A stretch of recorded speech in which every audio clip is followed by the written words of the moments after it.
Selamat pagi, selamat siang, selamat malam Pak Cliff. Sekarang saya akan menjelaskan terlebih dahulu tentang bagaimana cara mencatat persediaan dengan menggunakan metode perpetual FIFO dan average. Nah, untuk yang pertama saya akan menjelaskan terlebih dahulu bagaimana cara membuat dengan metode perpetual FIFO. Yang pertama kita buat tabel terlebih dahulu, ada dari tanggal, lalu ada pembelian, di mana pembelian itu ada unit, ada harga, lalu ada total, lalu setelah pembelian ada HPP atau COGS, unit, harga, dan total. Dan yang terakhir adalah persediaan atau gudang, itu ada unit, harga, dan total. Ini kita merge dulu, tapi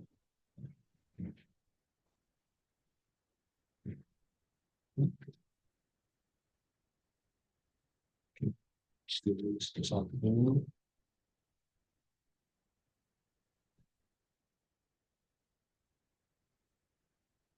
kita buat tabel.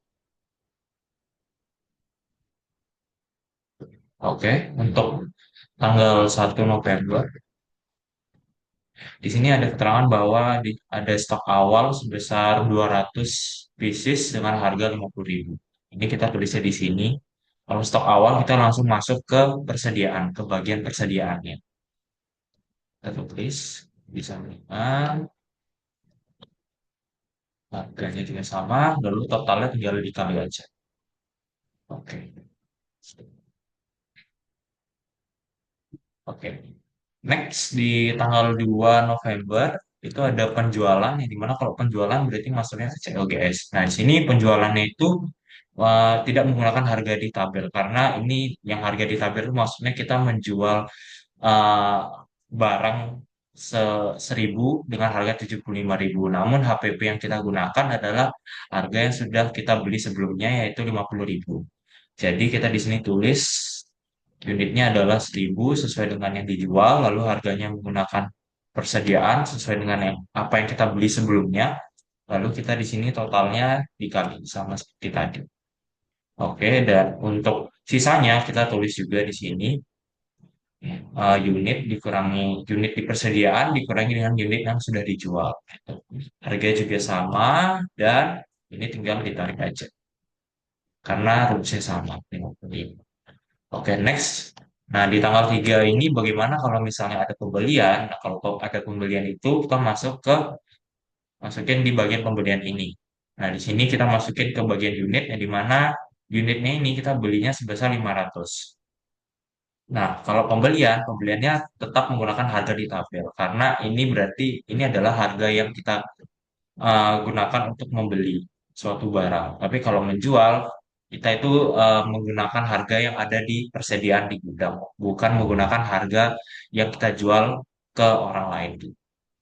Nah, di sini pembeliannya kita gunakan seharga 60.000, lalu kita tinggal kalikan saja. Oke, next. Di sini kita juga jangan lupa untuk membuat um, persediaannya yang dimana kalau Vivo itu dipisah. Karena mengapa dipisah? Karena di sini bisa kita lihat harganya itu beda. Yang di sebelumnya itu harganya adalah 50.000. Dan di pembelian selanjutnya ini adalah harganya 60.000. Jadi kalau Vivo itu dipisah tidak boleh digabung karena harganya itu berbeda. Jadi kita input satu-satu dulu, kita input yang sebelumnya dulu sesuai dengan yang di atas ya. Oke, lalu ini di drag aja. Nah, lalu ya kita jangan lupa juga untuk tulis persediaan yang sudah kita beli sebelumnya. Jadi, oke, ini lalu ini tinggal dikali. Kita dapat uang. Oke, itu untuk tanggal 3 dan next kita langsung aja ke tanggal 4 di mana pada tanggal 4 kita melakukan pembelian lagi sebesar 120, unitnya tetap tulis 120 dan harganya menggunakan harga di tabel yaitu 62.000. Dan ini tinggal dikali aja, kita copy rumus di atas, lalu kita copy yang di atas juga yang di sini. Balik lagi karena itu harganya beda ya. Jadi kita tidak bisa menggabungkan dengan persediaan yang ada di atasnya. Kita aja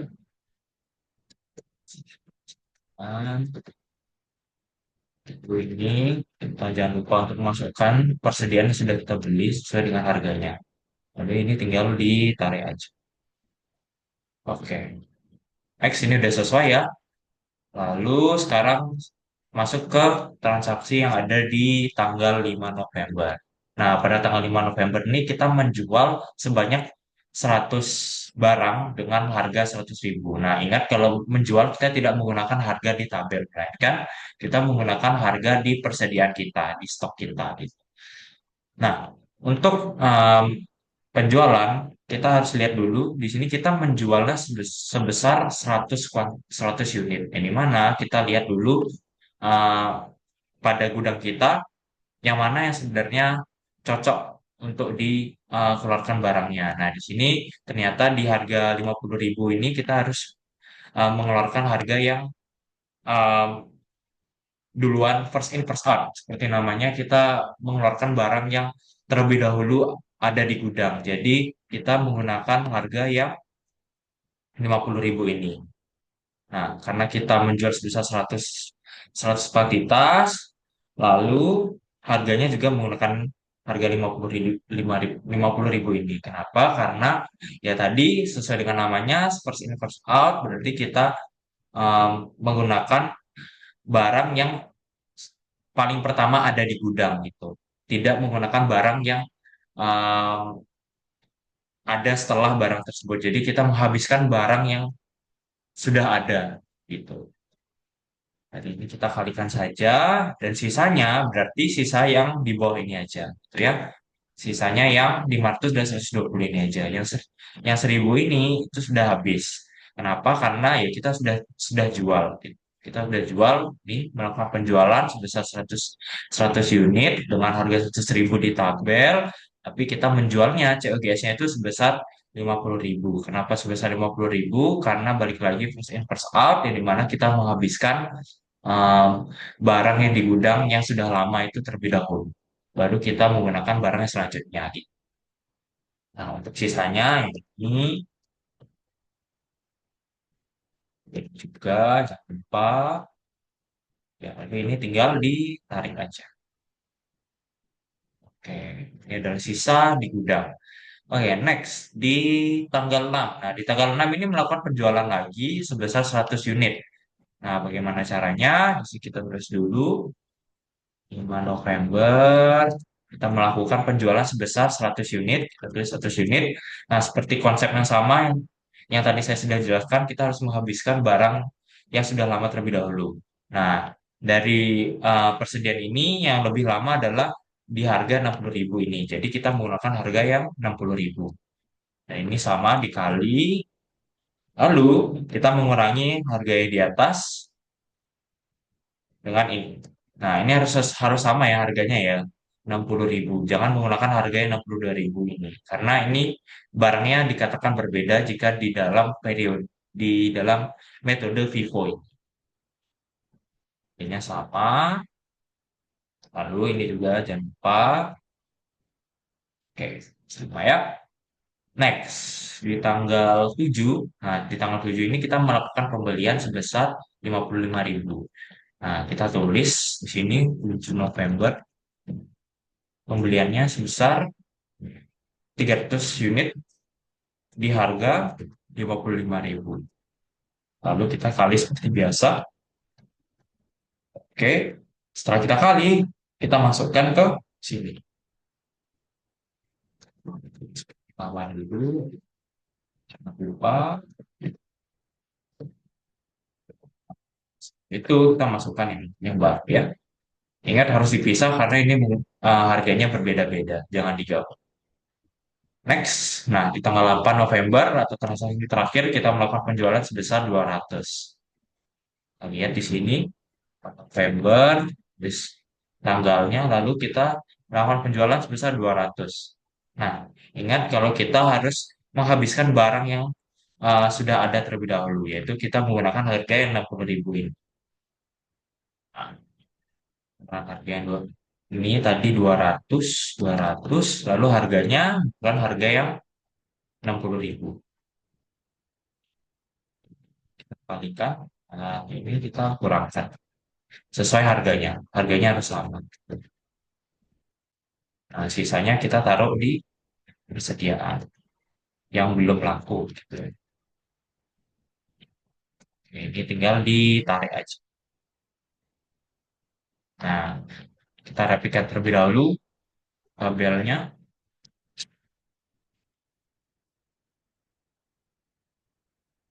Oke,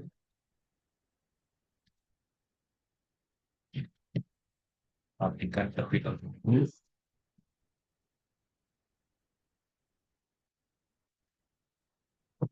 Sesuai dengan tanggalnya ya.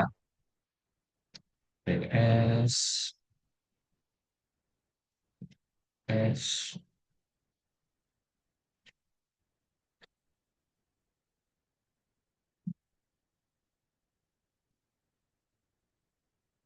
Oke, Pak ini juga.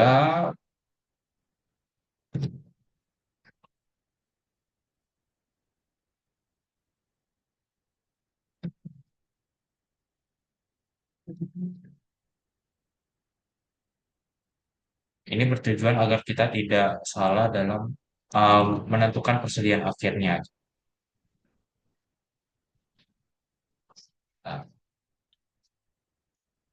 Nah, setelah jadi kita tentukan terlebih dahulu persediaan akhirnya di mana persediaan akhirnya berada di paling bawah. Ya, bawah warnanya. Ini adalah persediaan akhir kita yang di mana jumlahnya adalah ini dengan harga ini adalah persediaan akhir kita. Full. Oke. Nah, setelah kita menentukan persediaan akhir kita, kita menentukan COGS kita juga. Kita tambah sesuai dengan tabel COGS. Ya, ini adalah hasil penjualan kita. Lalu kita juga jangan lupa untuk uh, menambah pembelian kita di periode ini. Ini adalah pembelian kita. Oke.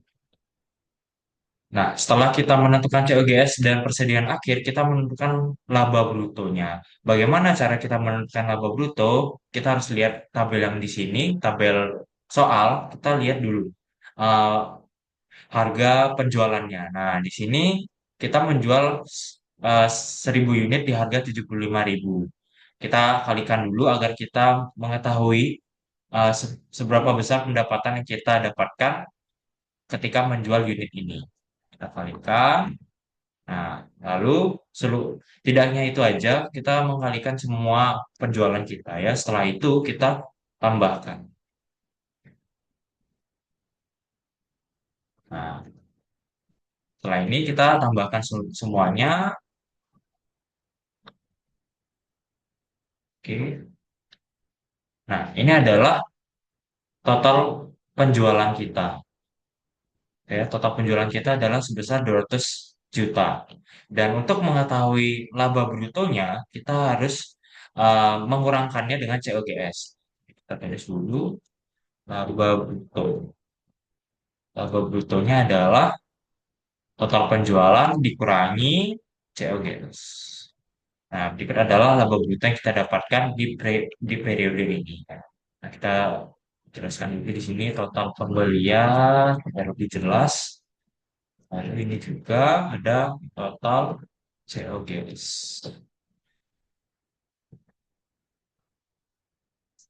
Oke.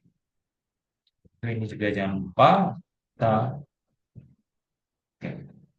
Ini adalah metode persediaan perpetual FIFO. Nah, bagaimana cara untuk membuat persediaan di metode lain yaitu perpetual average. Nah, sebenarnya caranya sama. Kita menggunakan tabel ini, kita copy aja bawah. Oke. Dan untuk tanggal sama seperti tadi, pemekaran ini. Oh, kita tulis aja satu-satu ya. Nggak usah di copy.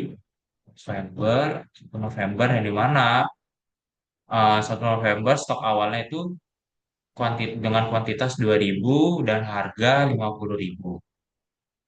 Itu saja sama seperti um, metode Vivo tadi di harga berapa? 50.000.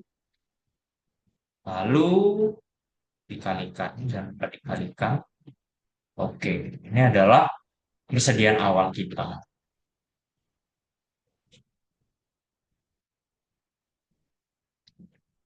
Dan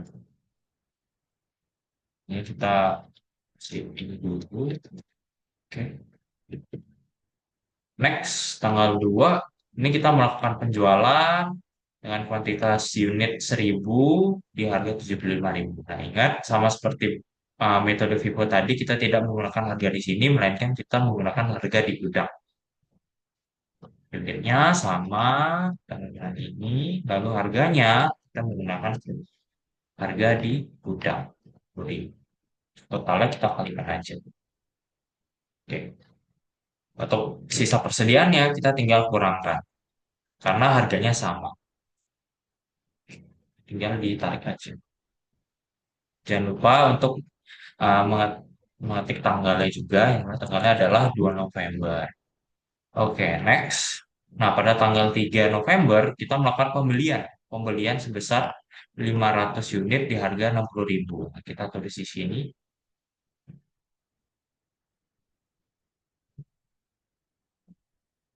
Kita 3 November. Harganya berapa? Kita lihat dulu. 500 unit di harga 60.000. 500 unit di harga 60.000. Kita kalikan biasa. Nah, untuk menentukan persediaan setelah kita melakukan pembelian di average ini, kita menambahkan terlebih dahulu unitnya sesuai dengan apa yang kita beli. Nah, jadi kita tambahkan sisa stok di gudang 100.000, lalu kita tambahkan dengan 500 ini, lalu kita tambahkan terlebih dahulu totalnya, total harganya, untuk mengetahui berapa eh, rata-rata harga dari kedua unit ini gitu. Caranya adalah dengan membagi total harga dengan total unit. Nah, ini adalah um, total harga yang kita gunakan gitu. Karena ini menggunakan metode average. Next, kita lihat lagi. Nah, kita ternyata melakukan pembelian lagi di tanggal 4 dengan kuantitas 120 unit di harga 62.000. Kita tulis lagi 120 unit di harga 62.000. 62.000. Lalu ini kita kalikan seperti yang di atas, tinggal tarik aja. Nah, untuk menentukan harga di persediaan, sama seperti tadi, kita tambahkan sisa persediaan di gudang dengan total unit yang kita beli. Lalu kita tambahkan juga total harganya, jangan lupa. Setelah itu kita bagi. Ini tinggal ditarik aja.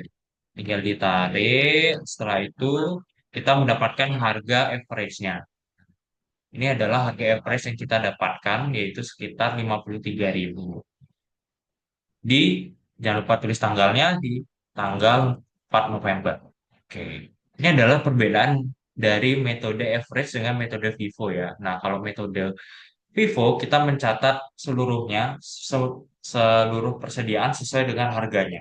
Namun kalau di average kita menjumlahkan seluruh pembelian yang ada dan menggabungkan semua persediaannya menjadi satu dan untuk harganya kita rata-ratakan.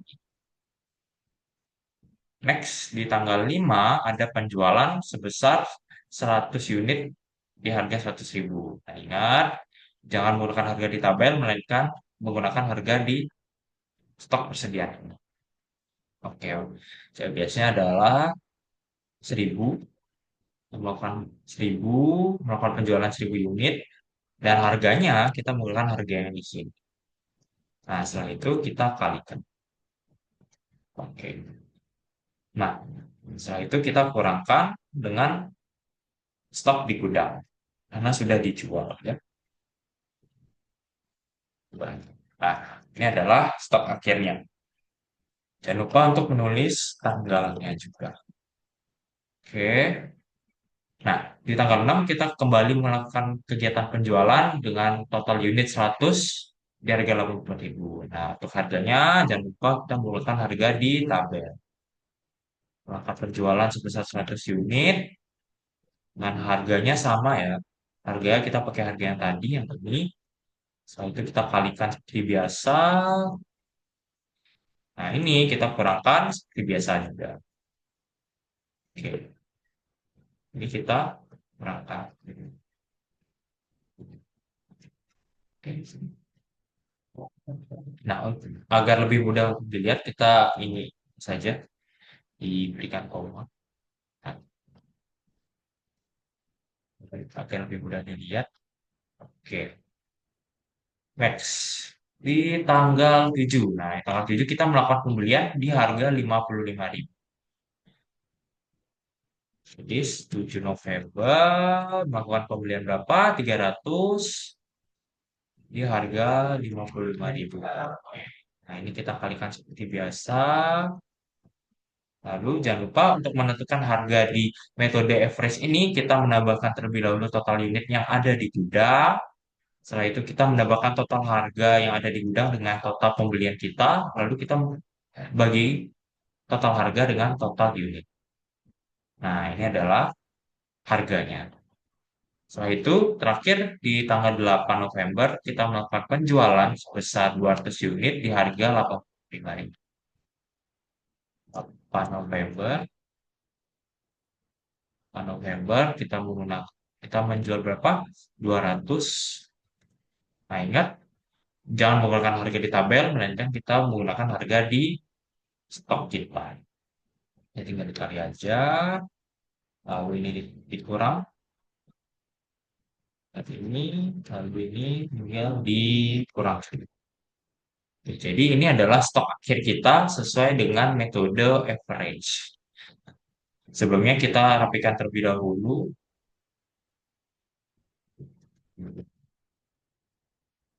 biar lebih mudah dilihat di Excel. Kita rapikannya per tanggal, jangan lupa.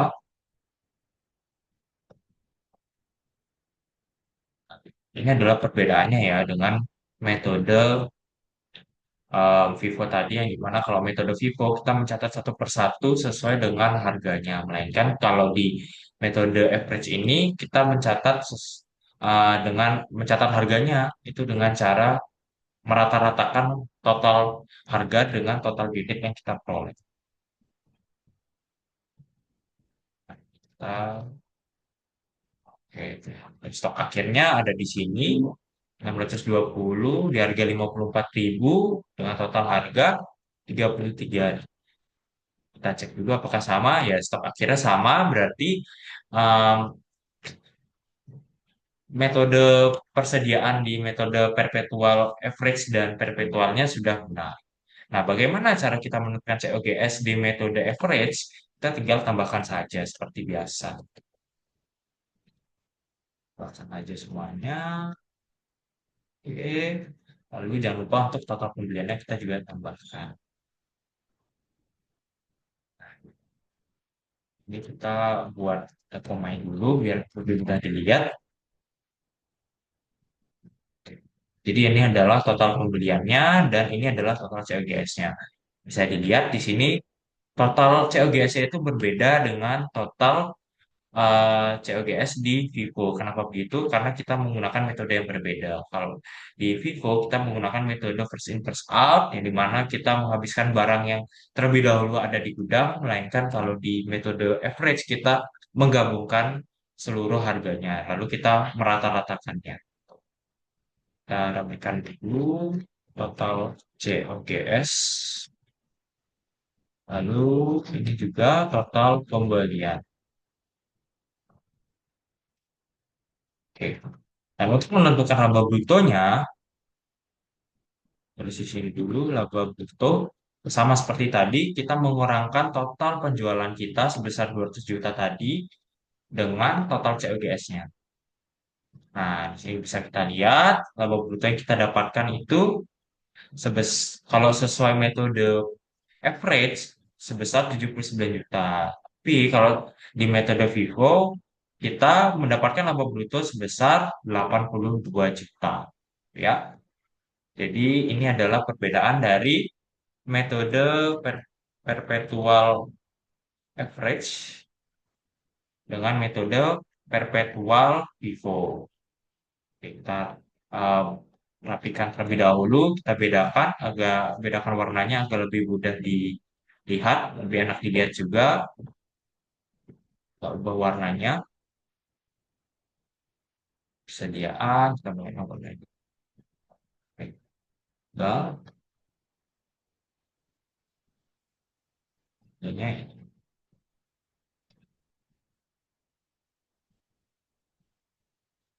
agar lebih mudah dilihat ya, lebih enak dilihat juga.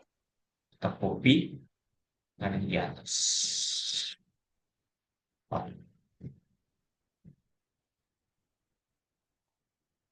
Nah, ini untuk metode cara menentukan persediaan dengan metode perpetual vivo dan metode perpetual average. Selanjutnya, saya akan menjelaskan lebih lanjut tentang bagaimana cara kita um, menyusutkan suatu aset tetap dengan tiga metode. Oke, baik. Sekarang saya akan menjelaskan lebih lanjut tentang bagaimana sih sebenarnya cara kita mendepresiasi atau menyusutkan suatu aset tetap gitu ya. Nah, di sini sesuai soal bahwa Niko membeli mobil pada tanggal 30 Juni 2025 seharga 9M dengan umur ekonomis 8 tahun dan nilai residu adalah 100 juta rupiah. Nah, di sini juga diberikan rincian penggunaan mobilnya selama 8 tahun.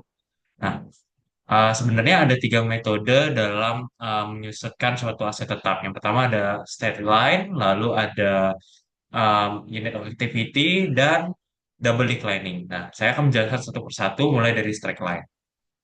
Dulu, straight line.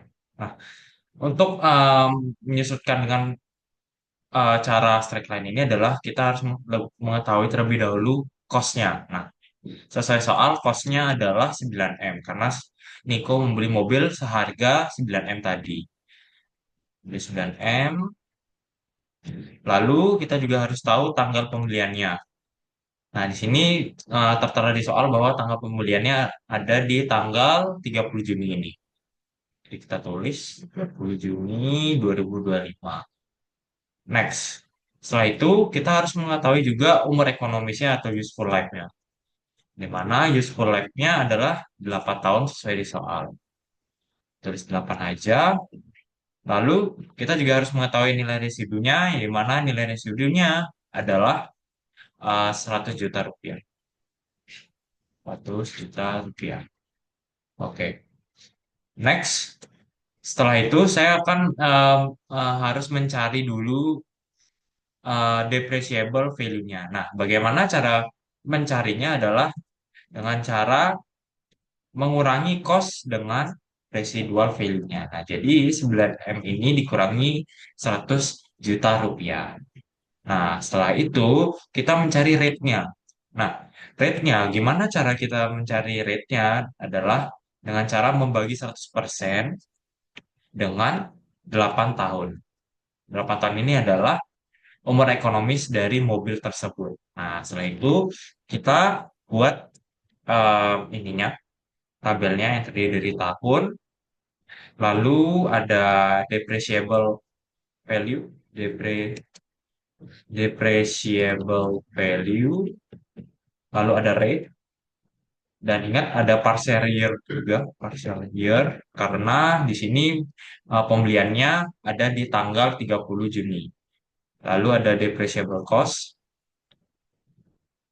lalu ada accumulated depreciation, dan yang terakhir ada book value atau nilai buku. Nah, untuk tahun pertama yaitu tahun 2025, kita tulis dulu tahun 2025 dengan depreciable value yang tadi sudah kita cari yaitu dengan cara cost dikurangi residual value. Setelah itu, oh ya ini jangan lupa untuk di string. Setelah itu rate-nya juga sama. Untuk metode straight line ini rate-nya selalu sama ya, makanya disebut garis lurus. Garis lurus itu berarti rate-nya itu selalu sama. Rate untuk menyusunkan suatu aset tetap itu sama. Nah, bagaimana cara mencari parseriernya? Di sini kita harus mengetahui tanggal pembeliannya. Nah, tanggal pembeliannya adalah 30 Juni. Nah, kalau 30 Juni berarti bisa dikatakan masuk ke bulan Juli. Jadi kita menghitung berapa sih total bulan yang kita gunakan pada satu tahun itu. Nah, kita hitungnya mulai dari bulan Juli karena di sini tanggal pembeliannya adalah akhir Juni. Jika akhir Juni masuknya ke bulan Juli. Jadi kita hitungnya dari Juli. Nah, jadi kita hitungnya caranya Juli, lalu Agustus, September, Oktober, November, dan Desember. Totalnya adalah 6 bulan. Nah, cara caranya adalah 6 yang tadi kita sudah hitung, lalu dibagi total bulan, yaitu 12. Nah, ini adalah partial year-nya. Untuk mencari depreciable cost-nya, kita tinggal mengkali antara depreciable value dengan rate dan partial year-nya. Nah, kita sudah mendapat depreciable cost-nya. Lalu, cara kita mencari accumulated depreciation ini adalah dengan cara menambahkan seluruh depreciation cost. Nah, di sini karena cuma ada satu depreciable cost, jadi kita sama dengan 556 juta ini. Nah, untuk book value, cara carinya adalah dengan mengurangi cost-nya ini atau harga mobilnya. Jangan lupa kita string. Lalu kita kurangi dengan accumulated depreciation. Nah, jadi total book value-nya yang berakhir setelah di depresiasi adalah 8,4 M. Nah, setelah itu kita cari tahun kedua, 2026. Untuk depreciable value-nya itu sama, yaitu 8,9 M. Untuk rate-nya juga sama karena ini termasuk straight line. Untuk parser year-nya, ini karena kita menggunakannya selama satu tahun full, berarti parser year-nya adalah satu tahun full atau satu. Untuk mencari depreciable cost, sama juga seperti tadi, yaitu tinggal dikali saja. Nah, ini dikali antara depreciable value dengan rate dan partial year-nya. Untuk accumulated depreciation, kita tambahkan accumulated yang lalu dengan depreciable cost di tahun 2026. Lalu, untuk book value-nya adalah kita dapat mengurangi cost yang di sini dengan accumulated depreciation. Nah, ini sudah didapatkan bahwa book value yang berakhir setelah disusahkan di tahun 2006 adalah 7M 331 rupiah. Nah, untuk tahun selanjutnya kita bisa drag saja. Ini adalah cara cepat dari tahun 2025 sampai tahun 2033. Ya, sesuai ini ya. Kita juga harus menyesuaikan dengan cara ini adalah umur ekonomisnya itu 8 tahun. Kita hitung 1, 2, 3, 4, 5, 6, 7, 8, 9. Nah, kenapa totalnya 9? Karena di sini kita bisa lihat di tahun 2025 itu hanya dipakai setengah saja. Nah, jadi di tahun 2033 ini kita hanya memakai mobilnya itu setengah tahun gitu. Nah, ini kita tinggal klik dua, lalu kita rate-nya di klik dua juga. Nah, untuk ini kita hanya sampai 2032 dan pada 2033 seperti yang tadi saya sudah sampaikan bahwa di tahun 2033 itu kita hanya memakainya selama setengah tahun. Kenapa begitu? Karena ini bertujuan agar totalnya itu adalah umur 8 tahun gitu ya. Jadi jika partial year yang ini ditambahkan, nih, kita tambahkan itu adalah totalnya 8. Yang dimana itu adalah sesuai dengan umur ekonomisnya yaitu 8 tahun. Oke, depreciable cost-nya kita tinggal dua saja, lalu ini juga tinggal dua dan yang terakhir adalah book value-nya. Nah, ini semua sesuai ya, yang dimana cara mencari depreciable cost-nya adalah sama, yaitu dengan mengkali depreciable value dengan rate dan partial year. Setelah itu, accumulated depreciation adalah dengan cara menambah accumulated depreciation yang lalu dengan depreciable cost di tahun tersebut. Nah, untuk book value sama seperti yang sebelumnya, yaitu dengan cara mengurangi cost dengan accumulated depreciation di tahun tersebut. Nah, bagaimana cara kita mengetahui apakah ini jawaban sudah benar atau tidak? Kita bisa lihat dari book value di tahun terakhir. Nah, di sini kita bisa lihat book value di tahun terakhir atau di tahun 2023 ini ada di angka 100 juta rupiah. Di mana ini sudah sesuai dengan residual value-nya yaitu sebesar 100 juta rupiah. Jadi, metode straight line yang sudah kita buat ini bisa dikatakan benar. Jadi, ini kita bisa buat tabelnya. Oke, kita ganti warnanya agar lebih bagus dilihat. Oke, itu saja. Nah, ini untuk cara straight line gitu ya. Nah, selanjutnya saya akan menjelaskan tentang cara metode lain gitu ya, yang dimana metodenya itu disebut unit of activity. Nah, dari unit activity ini kita juga memerlukan depreciable value yang dimana depreciable-nya adalah 8,9.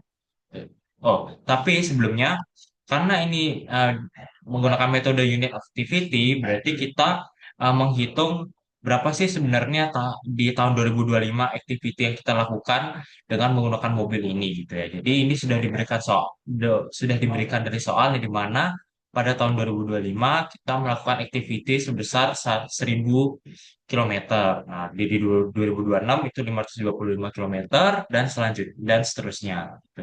Jadi unit activity itu menggunakan eh, informasi di tabel ini. Gitu. Jadi caranya adalah kita seperti biasa nulis tahun, lalu ini diganti yang awalnya depreciable value menjadi unit of activity. Activity.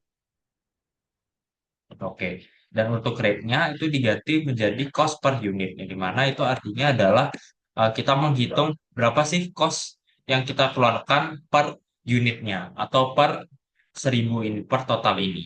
Gitu ya. Oke, next. Ini ada depreciable cost. Depreciable cost. Lalu ada accumulated. Ini sama ya. Jadi kita tinggal copy yang di atas aja. Tinggal copy yang di atas aja. Nah, nah ini saya juga bisa melihat perbedaannya di mana di unit of activity ini tidak menggunakan partial year. Kenapa? Karena di sini sudah kita hanya menggunakan activity per year-nya. Kita tidak menggunakan partial year. Gitu ya. Jadi ini juga totalnya juga sama yang di mana ini adalah year-nya 2025 sampai 2033. Ini juga sama 2025 sampai 2033. Jadi ini kita copy aja karena ini sudah sesuai pasti. Ini dari soalnya kita copy aja taruh sini. Lalu untuk mencari cost per unitnya adalah dengan cara ini kita wajib eh, menjumlahkan terlebih dahulu semuanya. Kita sama aja. Nah, totalnya adalah 5.075 kilometer. Nah, jadi cara untuk mencari cost per unitnya adalah dengan cara ini dibagi dengan 8,9 tadi, yaitu yang dimana itu adalah depreciable value-nya gitu ya. Depreciable value-nya lalu dibagi dengan 5.000 tadi.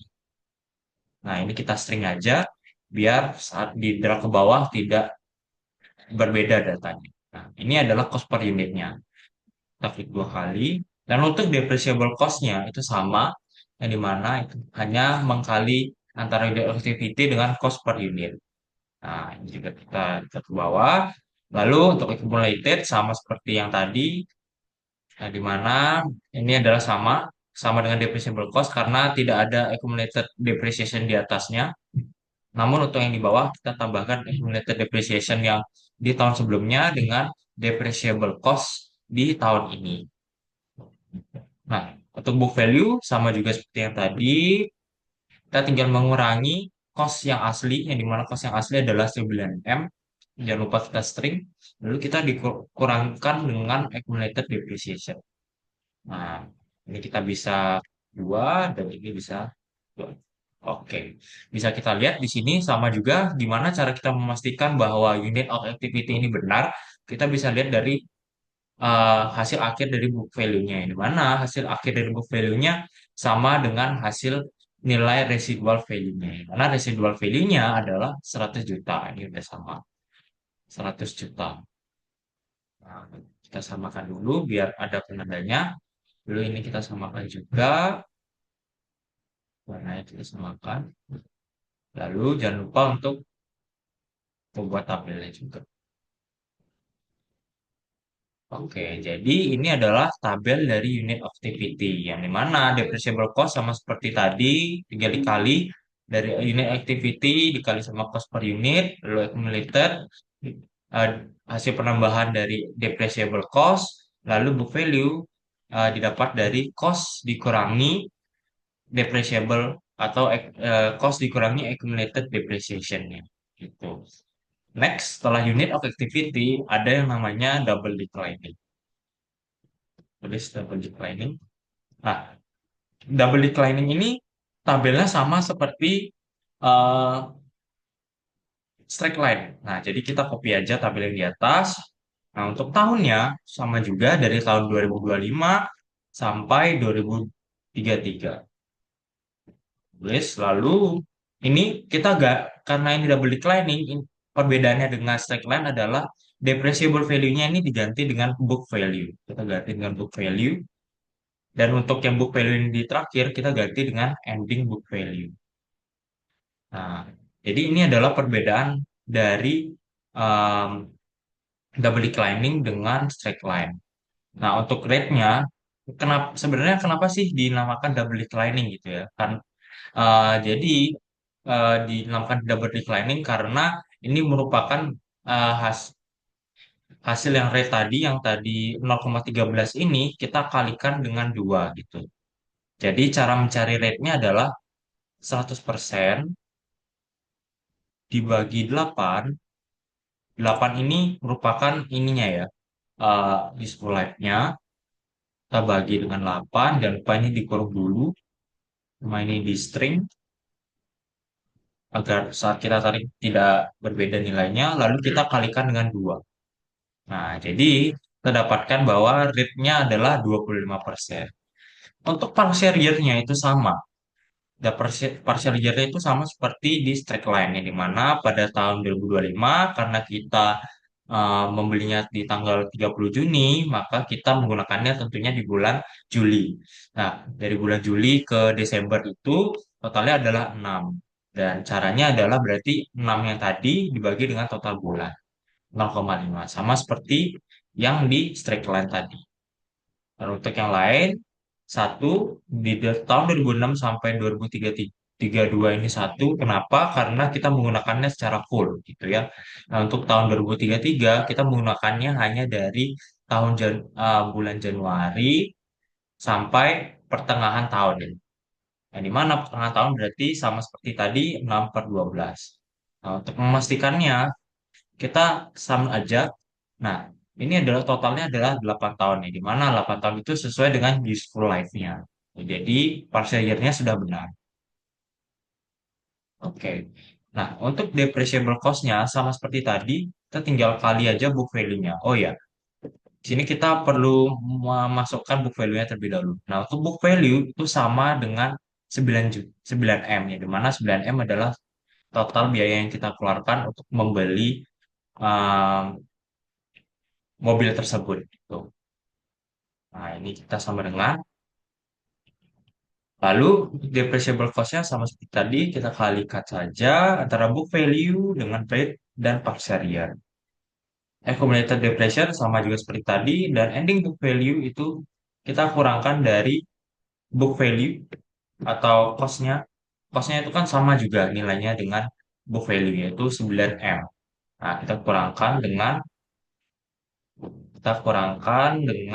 ini, jangan lupa di string juga, kita kurangkan dengan accumulated depreciation-nya. Nah, jadi ending book value-nya adalah 7,8 M. Nah, ending book value-nya ini dijadikan book value di tahun 2026. Jadi, book value yang di sini di tahun 2026 sama dengan ending book value di tahun yang lalu. Jadi, depreciable cost-nya sama, cara mencarinya tinggal dikali aja. Lalu, untuk accumulated depreciation-nya kita tinggal tambahkan. Nah, untuk endingnya sama juga. Nah, kita tinggal mengurangi antara cost dikurangi dengan accumulated depreciation. Nah, lalu ini kita kedua. Oke. Nah, di sini kita bisa lihat ini sudah sama ya antara ending book value dengan book value di tahun selanjutnya. Sudah sama. Nah, untuk di tahun terakhir 2033 ini karena kita ingin nilai residualnya sebesar 100 juta, jadi kita bisa melakukan penyesuaian di rate-nya ini. Jadi kita tidak perlu melakukan penyesuaian di sini. Dan di sini cara mencari depreciable cost-nya adalah dengan cara mengurangi antara book value dengan residualnya, nilai residual value. Kita kurangkan. Oke, nah ini tujuannya untuk apa? Agar ending book value-nya sebesar 100 juta. Nah, jika ending book value-nya sudah sebesar 100 juta, maka tabel double declining ini sudah benar. Gitu ya. Jadi kita tinggal buat aja tabelnya. Nah, kenapa rate-nya diberikan strip? Karena ini adalah penyesuaian. Kenapa? Kenapa disesuaikan seperti yang tadi saya sudah jelaskan agar ending book value-nya itu menunjukkan nilai 100 juta rupiah. Nah, itu adalah cara untuk menyusunkan suatu aset tetap. Selanjutnya saya akan menjelaskan tentang PSAK 1 yang dibandingkan dengan laporan keuangan Bluebird. Baik, sekarang saya akan menjelaskan lebih lanjut tentang penyajian laporan keuangan yang dibandingkan antara PSAK 1 dengan laporan keuangan yang telah saya pilih, yaitu laporan keuangan dari Bluebird. Nah, berikut saya lampirkan terlebih dahulu tujuan dari PSAK, yang dimana yang pertama adalah General Purpose Financial Statement. Nah, penyajian laporan keuangan umum ini berfungsi untuk membandingkan laporan keuangan periode sebelumnya dengan laporan keuangan entitas lain. Nah, di sini ini laporan keuangan itu berfungsi untuk dibandingkan antara periode sebelumnya dengan periode sekarang gitu ya. Itu juga termasuk ke fungsi komparatif yang nanti akan saya jelaskan. Nah, selanjutnya ada persyaratan.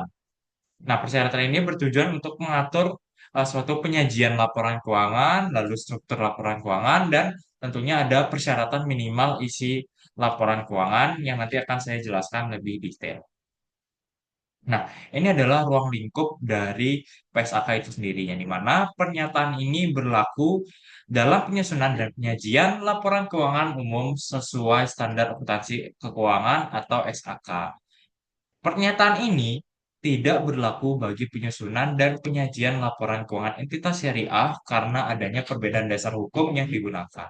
Nah, di sini sudah sangat jelas bahwa laporan keuangan umum dengan laporan keuangan entitas syariah itu berbeda. Berbedanya itu di eh, perbedaan dasar hukum yang digunakan. Di mana kalau laporan keuangan umum itu menggunakan standar akuntansi keuangan atau SAK, namun kalau laporan keuangan entitas syariah itu menggunakan hukum yang berbeda. Next adalah saya menjelaskan tentang laporan keuangan menurut PSAK 1. Nah, yang pertama definisinya yaitu suatu penyajian terstruktur dari posisi keuangan dan kinerja keuangan suatu entitas. Nah, ini sudah jelas ya kalau laporan keuangan itu menyajikan suatu posisi keuangan dan kinerja keuangan suatu perusahaan yang ada di Indonesia yang tentunya sudah termasuk perusahaan terbuka. Lalu yang kedua, tujuan dari laporan keuangan itu sendiri yaitu memberikan informasi mengenai posisi keuangan, kinerja keuangan dan arus kas, serta menunjukkan hasil pertanggungjawaban manajemen atas sumber daya yang dipercayakan. Nah, sumber daya yang dipercayakan ini maksudnya adalah seperti aset, kas, dan lain sebagainya. Lalu yang ketiga, isi dari laporan keuangan yang terdiri dari aset, liabilitas, ekuitas, pendapatan, beban, kontribusi, distribusi, dan arus kas. Nah, maksud dari kontribusi ini adalah kontribusi dari pemilik perusahaan itu sendiri, yang di mana pemilik itu menyalurkan modalnya ke perusahaan terbuka.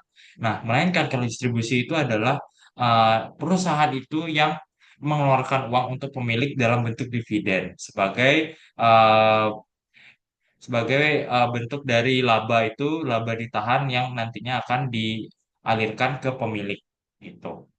Nah, ini adalah komponen laporan keuangan. Yang pertama ada laporan posisi keuangan, lalu ada laporan laba rugi komprehensif, laporan perubahan ekuitas, laporan arus kas, catatan atas laporan keuangan, dan laporan posisi keuangan. Nah, di sini ada perbedaan yang mana pada pertama-tama ini laporan posisi keuangannya ada pada akhir periode. Melainkan di urutan ke-6 ini awal periode, yang mana awal periode ini maksudnya adalah awal periode untuk tahun selanjutnya. Kalau pada akhir periode ini berarti akhir periode periode ini, tahun ini. Nah, ini adalah karakteristik umum dari eh, PSAK, ini mana yang pertama adalah penyajian secara wajar dan kepatuhan terhadap SHK atau standar akuntansi. Nah, laporan keuangan ini disajikan secara wajar dan harus sesuai SHK. Apabila tidak, tentunya akan dikenakan denda. Lalu yang kedua ada kelangsungan usaha. Ini mana maksud dari kelangsungan usaha ini adalah laporan keuangan itu wajib disusun berdasarkan asumsi kelangsungan usaha. Asumsi kelangsungan usaha itu berarti harus real dan nyata. Jika ada suatu laporan keuangan yang tidak sesuai dengan kelangsungan usaha, tentunya akan diberikan hukuman. Lalu yang ketiga ada dasar aktual. Kita tahu sendiri bahwa akuntansi itu ada eh, dua dasar, yang di mana ada dasar aktual dan cash basis. Nah, untuk PSAK itu menggunakan dasar aktual, yang mana aktual itu berarti mencatat transaksi saat terjadi. Nah, saat terjadi itu maksudnya tidak seperti cash basis yang saat terjadi pertukaran uang. Nah, itu adalah perbedaan dari akrual dan cash basis. Lalu yang keempat ada materialitas dan penggabungan. Menyajikan laporan serupa dengan material dan digabungkan ke dalam kelas-kelas sesuai sifatnya. Nah, material ini maksudnya adalah sesuai dengan apa yang ada di sekitar kita, yang dimiliki oleh perusahaan gitu. Jadi misalkan aset yang dimiliki oleh perusahaan itu 100, maka yang tulis di laporan keuangan tentu harus 100. Dan maksud dari penggabungan ini, kita menggabungkan aset-aset tersebut ke suatu sifat, di mana kita tahu bahwa aset terdiri dari dua, yaitu aset lancar dan aset tidak lancar. Nah, itu berdasarkan sifat-sifatnya. Tuh. Oke, next.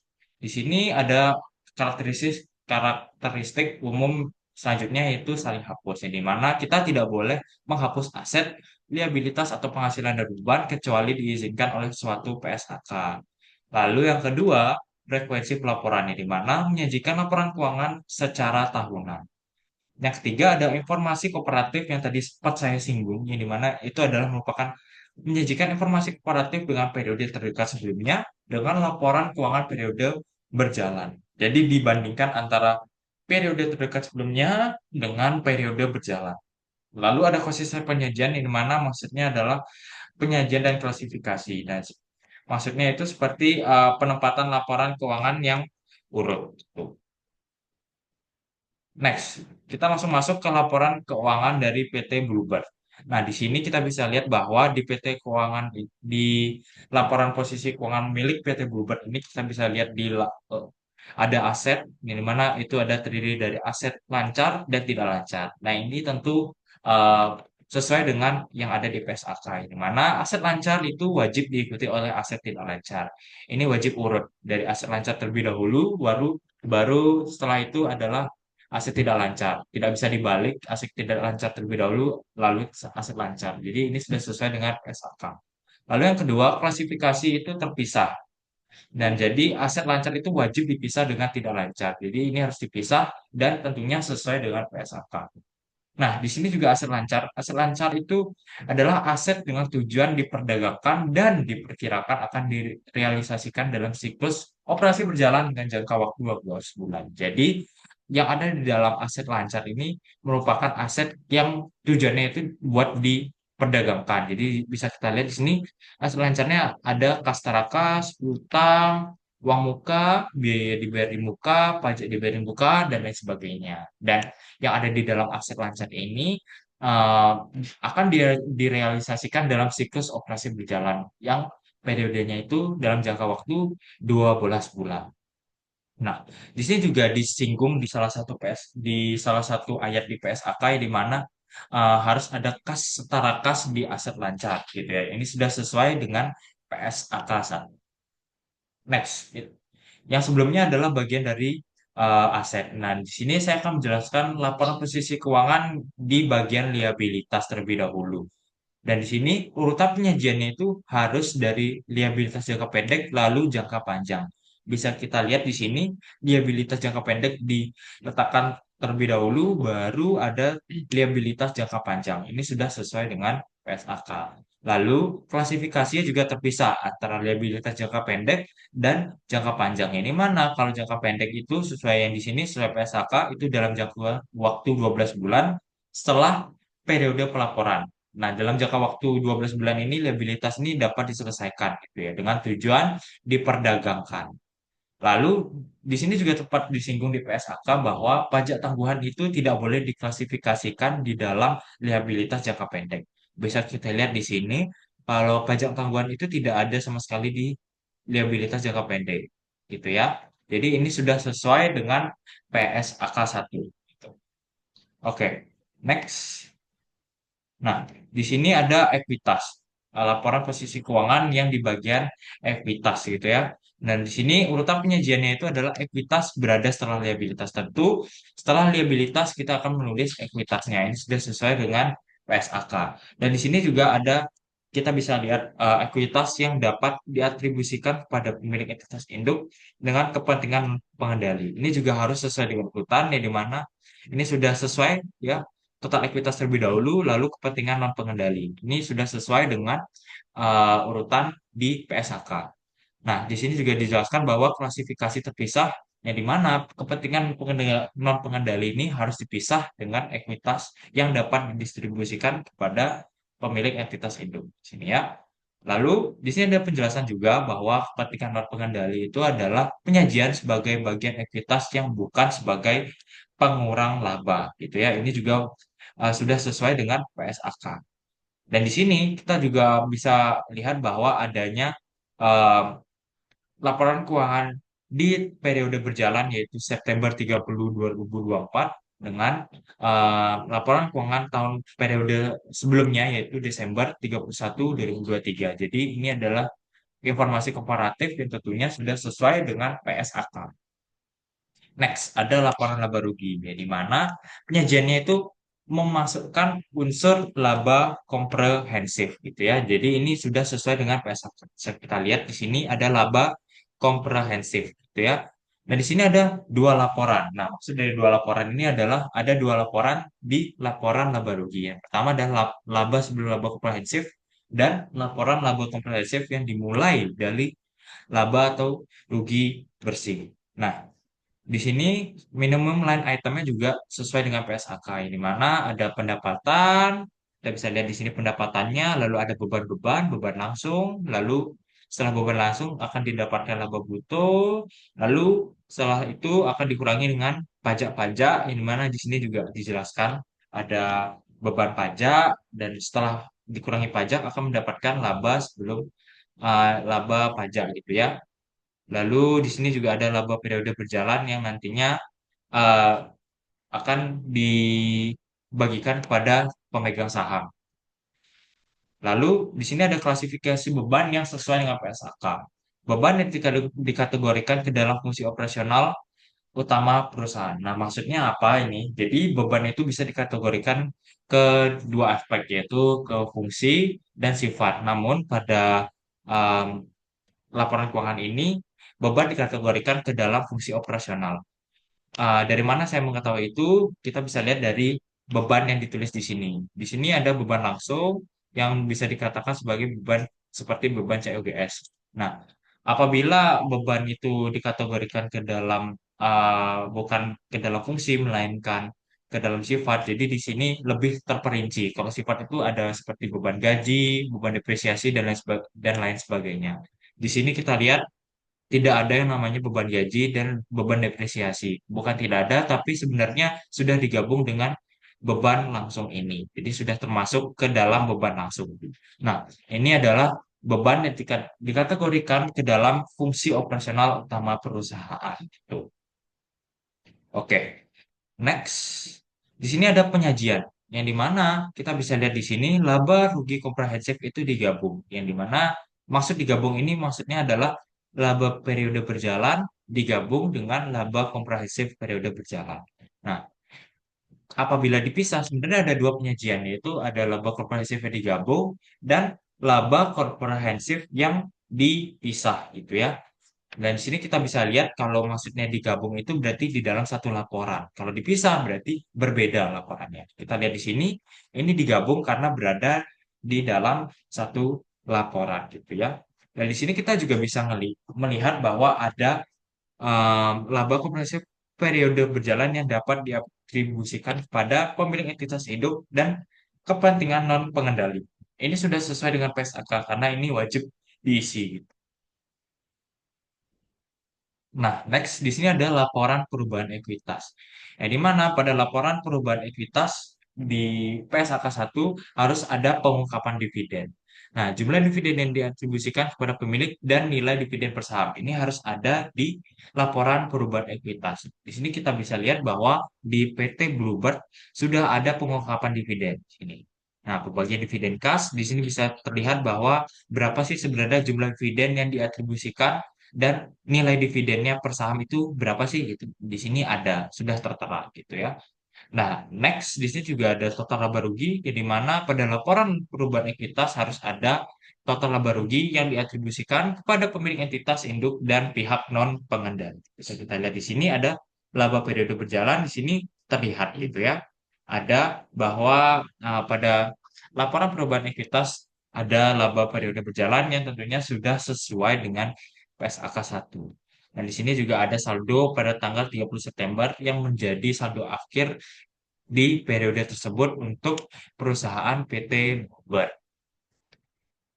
Next, di sini ada laporan arus kas. Nah, sesuai, sesuai PSAK tentunya, di sini laporan arus kas itu terdiri dari tiga, yang dimana ada arus kas dari aktivitas operasi, arus kas dari aktivitas investasi, dan arus kas dari aktivitas pendanaan. Ini sudah ada semua di laporan arus kas di PT Bluebird. Bisa kita lihat di sini aktivitas operasi, aktivitas investasi, dan pendanaan. Lalu jangan lupa juga ada kas terakas di akhir laporan arus kas ini. Nah, sebenarnya laporan arus kas ini apabila kita kutip di sesuai PSAK, laporan arus kas itu menyediakan dasar bagi pengguna laporan keuangan untuk menilai kemampuan perusahaan dalam menghasilkan kas dan setara kas gitu ya. Jadi dapat disimpulkan bahwa kas dan setara kas dari perusahaan PT Bluebird ini sebesar 1T gitu ya. Karena ini dinyatakan dalam jutaan rupiah. Oke, next.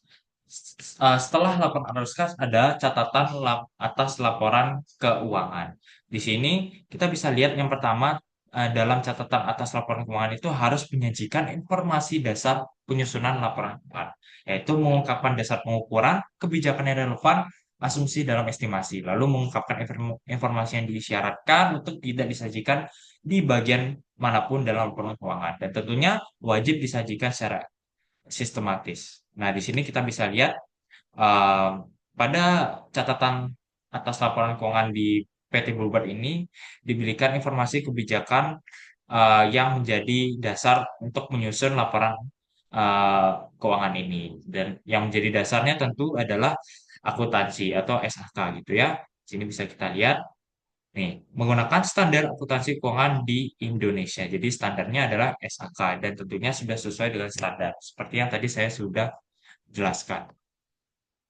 Next, di sini ada memberikan pengungkapan lain yang berhubungan dengan modal dan dividen. Jadi jumlah dividen harus diumumkan atau diumumkan sebelum penyelesaian laporan keuangan. Lalu jumlah dividen preferen juga tidak diakui. Bisa kita lihat di sini ada pengungkapan yang berhubungan dengan modal dan saham. Bisa kita lihat di sini modal saham dan tambahan modal di store. Di sini dijelaskan bahwa adanya penambahan modal dan adanya dividen yang dibagikan di bawah sini. Jadi ini sudah tentunya sudah sesuai dengan PSAK, gitu ya. Oke, next di sini ada memberikan informasi yang tidak disajikan di bagian manapun dalam laporan. Lalu menyampaikan informasi yang relevan untuk memahami laporan keuangan. Nah, maksudnya menyampaikan informasi yang relevan ini berarti memberikan informasi yang lebih lanjut di laporan-laporan sebelumnya.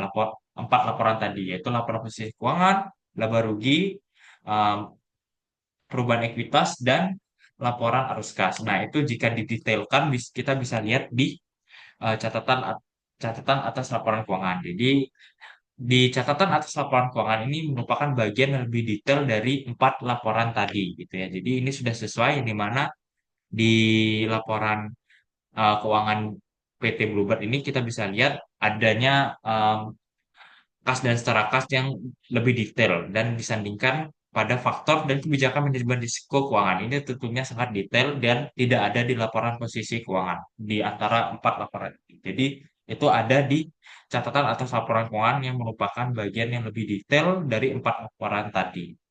Ini tentunya sudah sesuai dengan PSAK. Oke, next. Oke, itu saja. Jadi ini adalah daftar pustaka yang saya gunakan untuk membuat um, presentasi ini, yang dimana tentunya berasal dari PPT dari Dwi Martani. Lalu saya menggunakan PSAK 1. Lalu saya juga mengakses laporan keuangan dari PT Bluebird tahun 2024 untuk periode yang berakhir 30 September 2024. Oke, segitu saja dari saya. Mohon maaf jika ada salah kata. Terima kasih.